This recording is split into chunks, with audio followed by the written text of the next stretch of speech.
कितना भव्य रूप है। एक नई अयोध्या के दर्शन हो रहे हैं, एक नई काशी के दर्शन हो रहे हैं। प्रयागराज के इस नए कुंभ में भव्य और दिव्य कुंभ का दर्शन हो रहा है। आस्था और आधुनिकता एक साथ दिखाई दे रही है। अविरल और निर्मल गंगा के दर्शन हो रहे हैं। ये सब इन पूज्य संतों की साधना का परिणाम है, उनके संकल्प का मूर्त रूप है।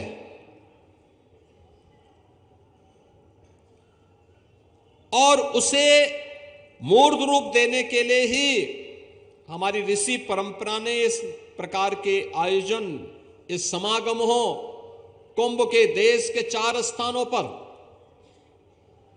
कभी प्रयागराज में, कभी हरिद्वार में, कभी नासिक त्र्यंबकेश्वर में, कभी उज्जैन में।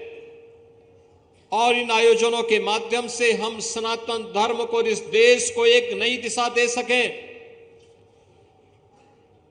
भारत के अंदर जन्मे हुई इन सभी उपासना विधियों के लिए एक मंच बनकर के विश्व हिंदू परिषद आगे बढ़ा।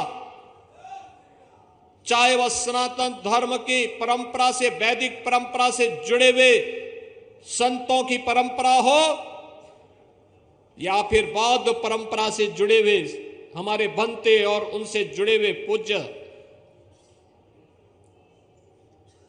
संत हो, जैनी परंपरा से जुड़े हो या फिर सिख परंपरा से,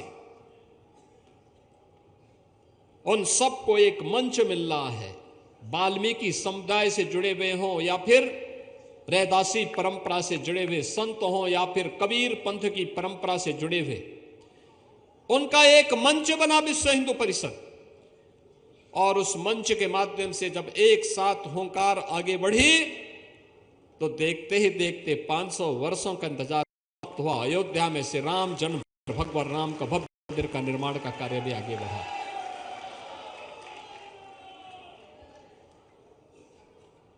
आप याद करिए, 500 वर्षों में हमारी पीढ़ी सबसे सौभाग्यशाली है कि हम अपने इन भौतिक चक्षुओं से अयोध्या का यह मूर्त स्वरूप, एक दिव्य अयोध्या का देखने में समर्थ हैं। लेकिन हमारी दर्जनों पीढ़ियां ऐसी थीं जिन्होंने अयोध्या को इस रूप में नहीं देख पाए। उनकी इच्छा थी लेकिन वह पूरी नहीं हो पाई। आज हुई है। हम सब जब अयोध्या के दर्शन करते हैं तो अपने पूर्वजों को भी उसके माध्यम से स्मरण करते हैं, उनके प्रति श्रद्धा व्यक्त करते हैं। प्रभु राम के श्री चरणों में जब हम लोग नमन करते हैं, केवल अपनी ओर से नहीं करते, अपनी पूरी परंपरा की ओर से करते हैं। और मैंने तो दृश्य भी देखा है, जब 23 जनवरी को 22 जनवरी को प्राण प्रतिष्ठा आदरणीय प्रधानमंत्री श्री नरेंद्र मोदी जी के कर कमलों से संपन्न होता है। सदैव सरसंघ चालक जी भी इस आयोजन में उपस्थित थे। देश का नेतृत्व वर्ग पूज्य संतों के सानिध्य में वहां पे उपस्थित था। लेकिन 23 जनवरी से जब संत श्रद्धालुओं के लिए मंदिर दर्शन के लिए खुला, भीड़ बहुत हो गई थी, अपेक्षा से ज्यादा भीड़ थी। और मुझे वहां व्यवस्था के लिए आना पड़ा था। तब मैं देख रहा था क्या अभिभूत थे लोग। कोई राम मंदिर का पिलर पकड़ करके, कोई जमीन पे लुढ़क करके आंखों से आंसू बहाता हुआ अपने पूर्वजों का स्मरण कर रहा था। यही दिन देखने के लिए तो हमने जीवन जिया था, हमारे पूर्वजों ने जीवन जिया था, आगे बढ़ा था, हमें एक प्रेरणा देकर के चले गए। आज हमें दृश्य देख रहे हैं। बहनों और भाइयों, यह दृश्य पूर्वजों के संकल्प से साकार होता है। लेकिन याद रखना, संकल्प को साकार करने के लिए धैर्य भी चाहिए, उस प्रकार का सत्संकल्प भी चाहिए। उतावलापन से ये सब सिद्धि नहीं होती है। सिद्धि के लिए हमें धैर्य आवश्यक है। सनातन धर्म एक विराट वट वृक्ष है। सनातन धर्म की तुलना किसी झाड़ी से नहीं हो सकती है, याद रखना।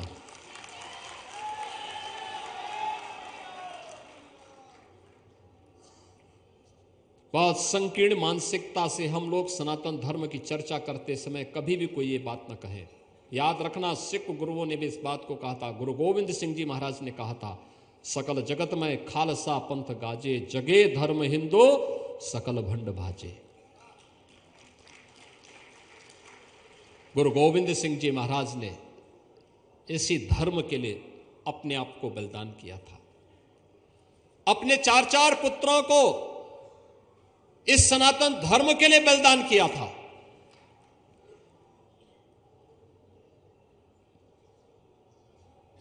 बाबा अजीत सिंह, बाबा जुझार सिंह, बाबा जोरावर सिंह और बाबा फतेह सिंह इसी सनातन धर्म के लिए शहीद हुए थे। गुरु तेग बहादुर जी महाराज ने कश्मीर में सनातन धर्म की रक्षा करने के लिए अपना बलिदान दिया था। ये सब कुछ सनातन धर्म के लिए, वे कभी अलग हो ही नहीं सकते।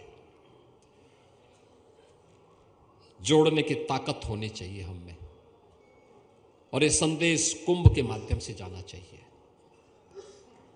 ये संदेश भारत के अंदर जन्मी हुई हर उपासना विधि के लिए इस कुंभ के माध्यम से जानना चाहिए। अच्छा कहा जगतगुरु रामानुजाचार्य पूज्य वासुदेवाचार्य जी महाराज ने, भगवान राम तो एकता के लिए कार्य करते रहे, परिणाम अपने आप आया। एकता का कार्य उन्होंने निषाद राज को भी इसी प्रयागराज में गले से लगाया था। उन्होंने जंगलों में जाकर के, दंडकारण्य में जाकर के ऋषि मुनियों को अभय प्रदान किया था। वहां के कोल को उन्होंने, भील को, वहां के वनवासी जातियों को अपने साथ जोड़ा था। और उसी दंडकारण्य के बाद जब वे आगे बढ़ते हैं तो सबरी को भी उन्होंने अपना सानिध्य प्रदान किया था। यह है सनातन धर्म की परंपरा। और कुंभ का संदेश वही होना चाहिए, एकता का संदेश जाना चाहिए पूरे देश के अंदर।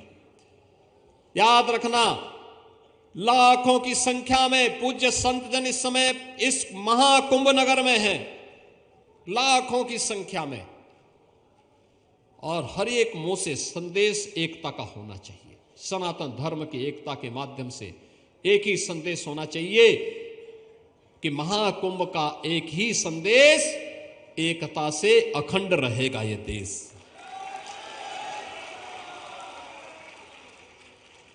त्रिवेणी का संदेश, एकता से अखंड रहेगा यह देश, और अखंड रहेगा यह देश तो सनातन धर्म भी सुरक्षित है, भारत की हर उपासना विधि भी सुरक्षित है, पूज्य संत भी सुरक्षित हैं, और अयोध्या की तरह जो आपकी तमन्ना है वह तो सब साकार होना ही होना है।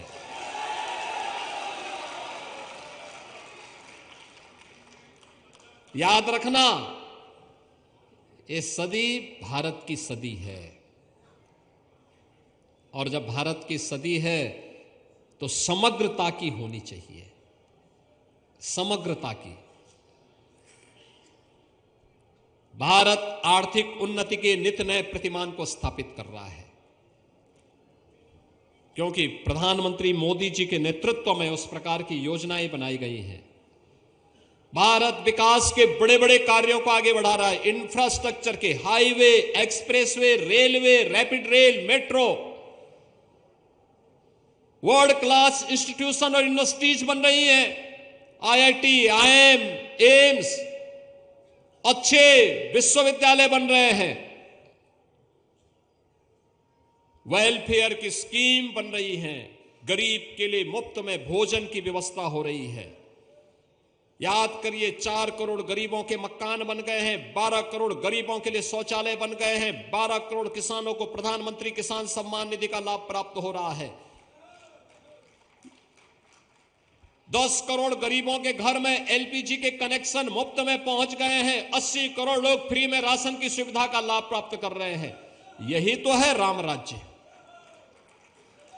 यही है राम राज्य। 50 करोड़ लोग हर वर्ष 5 लाख रुपए की स्वास्थ्य बीमा मुफ्त में प्राप्त कर रहे हैं, कोई भेदभाव नहीं। न जाति का भेद है, न क्षेत्र का भेद है, न भाषा का भेद है, न मत और मजहब का भेद है। जो भारत का है योजना का लाभ प्राप्त कर रहा है। कहां भेद है? यही तो राम राज्य है, यही राम राज्य है। लेकिन आध्यात्मिक और सांस्कृतिक रूप से समृद्ध करने का दायित्व तो आप सब पूज्य संतों के हाथों में है। आप जो दिशा तय करेंगे देश उसी दिशा में जाएगा, संस्कार उसी प्रकार से बनेंगे, और यह दायित्व तो आपको भी लेना होगा। अगर देश का नेतृत्व ले रहा है तो आपको भी लेना है, और कुंभ से संदेश जाना है। ये जो सारी व्यवस्था हुई है आप ही के सबके सानिध्य में हुई है और आप ही के लिए हुई है। कुंभ तो आपके लिए है, आपके सानिध्य में करुण आज के दिन पे यानी 13 जनवरी से अब तक कल तक 10 दिन में 10 करोड़ लोगों ने स्नान किया है। आज 2 करोड़ श्रद्धालु प्रयागराज में महाकुंभ नगर में हैं। दुनिया के अंदर कहीं इस प्रकार का आयोजन नहीं हो रहा, कहीं नहीं हो रहा है, कहीं नहीं हो सकता। ये सामर्थ्य केवल आपके पास है, आप कर सकते हैं। और अगले 35 दिनों के अंदर यानी 45 दिनों के इस महाकुंभ आयोजन में 45 करोड़ से अधिक श्रद्धालु आने वाले हैं। 45 करोड़ से अधिक श्रद्धालुओं का मतलब दुनिया की तीसरी बड़ी आबादी, तीसरी बड़ी आबादी। इतनी बड़ी ताकत किसी के पास नहीं है दुनिया में, ये केवल भारत कर सकता है। सनातन धर्म के आयोजन, इस प्रकार के आयोजन लगातार 45 दिनों तक एक सिलसिला, और मां गंगा, यमुना, सरस्वती का, त्रिवेणी का इस महासंगम, इस महासमागम को अपने साथ समाहित कर सकने की सामर्थ्य रखता है। आप एकता पे ध्यान दीजिए, भारत समृद्धि की नई ऊंचाई को प्राप्त कर लेगा। आप बांटने वाली ताकतों से सावधान रहिए। भारत अपनी समृद्धि को और अपना स्थान पुनः विश्व के अंदर बना लेगा, कोई समस्या नहीं उसमें। लेकिन एक प्रयास हमारे स्तर पर भी होना चाहिए, और इसलिए मैं आप सबसे एक विनम्र अपील करूंगा। कुंभ का संदेश एकता का संदेश होना चाहिए। कुंभ का संदेश ऐसा संदेश होना चाहिए कि हम जाति के नाम पर नहीं बटेंगे, क्षेत्र और भाषा के नाम पर नहीं बटेंगे, किसी अन्य वाद के आधार पर नहीं बटेंगे। हम सनातन धर्म के अंदर भले ही हमारे हर उपासना विधि अलग अलग हो, पंथ मत और संप्रदाय अलग अलग होंगे, लेकिन सबका लक्ष्य सनातन धर्म के मूल्यों की रक्षा करते हुए भारत की मजबूती होनी चाहिए। भारत एक भारत और श्रेष्ठ भारत का होना चाहिए। और जिस दिन आप सब मिलकर के पूज्य संत जन इसके लिए हमेशा प्रयास किए हैं, विपरीत परिस्थितियों में कार्य किए हैं, गुलामी के कालखंडों में झूलते हुए कार्य किए हैं, आज भी संभव है, आज भी संभव है। और याद रखना, सनातन धर्म सुरक्षित है तो हमारे मठ, मंदिर, मत और संप्रदाय भी सुरक्षित हैं। अगर भारत ही सुरक्षित नहीं तो सनातन धर्म भी सुरक्षित नहीं, कोई मत, मजहब, संप्रदाय सुरक्षित नहीं। और इसलिए सबका ध्येय एक ही होना चाहिए, सनातन धर्म के प्रति। उसके लिए हम कार्य करें।